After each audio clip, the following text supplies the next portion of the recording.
कहेले रीता हो देई हम छठी करबो ना।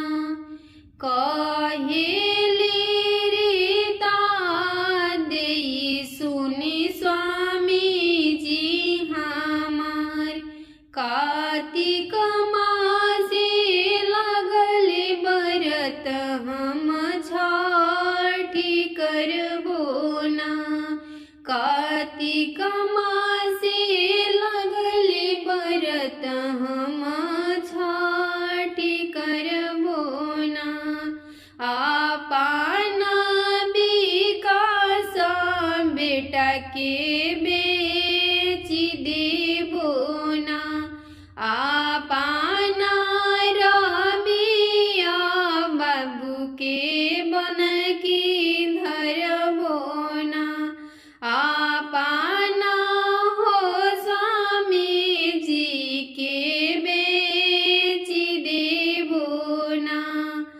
दोहारी कल सोपावाया दित की रंग देबो ना।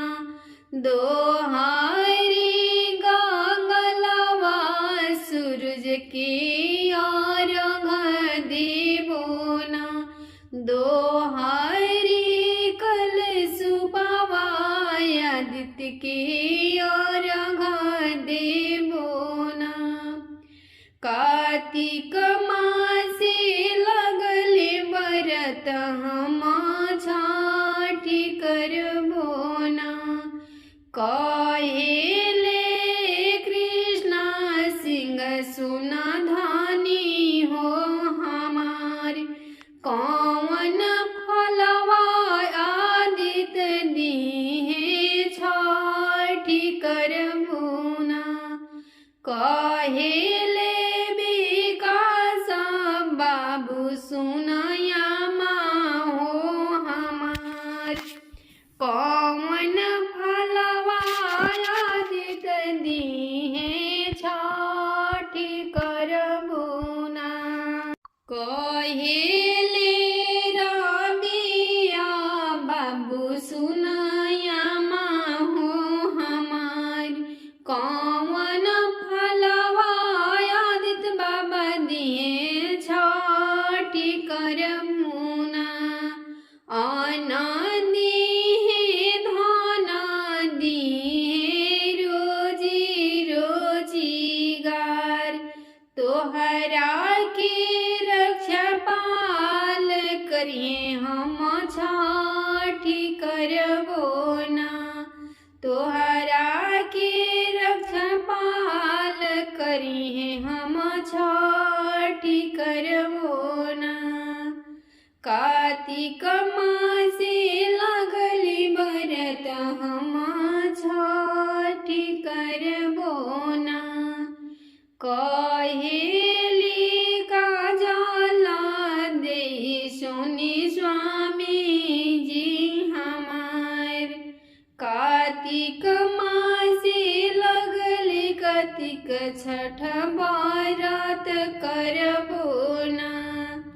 कहेले दिनेश सिंह सुना धानी हो हमार। कौन फलवा आदित दीहे छठी करबो ना। कौन फलवा सूरज बाबा दिए बरत करबो ना। कहेले उदित बेटा सुनाया हो हमार। कहेले उजल बाबू सुनाया हो हमार। कौन फलवा आदित दिए तू छठी करबो ना। अन्न दिहे धन दिहे लक्ष्मी बहुत। काया में सुख दिहे हम छठी करबो ना। तोहारो लंबी उम्र दे हम सिरावा के सिंदूरवा दिहे हम छठ करबो ना रोजी रोजी गरवा दिहे हम छठी करबो ना कार्तिक मासे लगले बरत हम बरत करबो ना कारा बड़े बड़े अखिया की कर लंबी लंबी केस के कर लंबी लंबी केस की कारा पिया पारा देसवा मनवा कैले बड़ी उदास मनवा कैले बड़ी उदास सुरुजा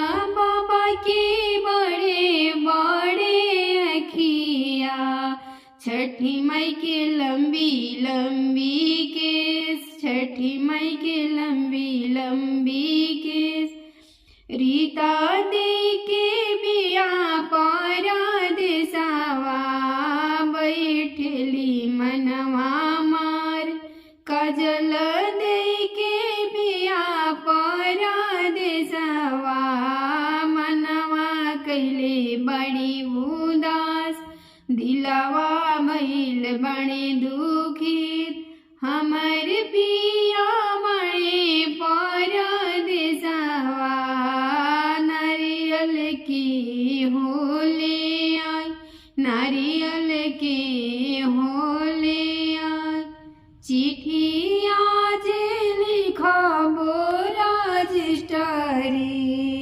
फलवा परसल मंगाई फलवा परसल मंगाई चिट्ठी आज लिखबो रजिस्टरी संतरा परसल मंगाई कलशुप परसल मंगाई दौरा परसल मंगाई के कर बड़े बड़े अखिया के कर लंबी लंबी केस के कर लंबी लंबी केस सुरुजा बाबा के बड़े बड़े अखिया छठी माई के लंबी लंबी केस छठी माई के लंबी लंबी केस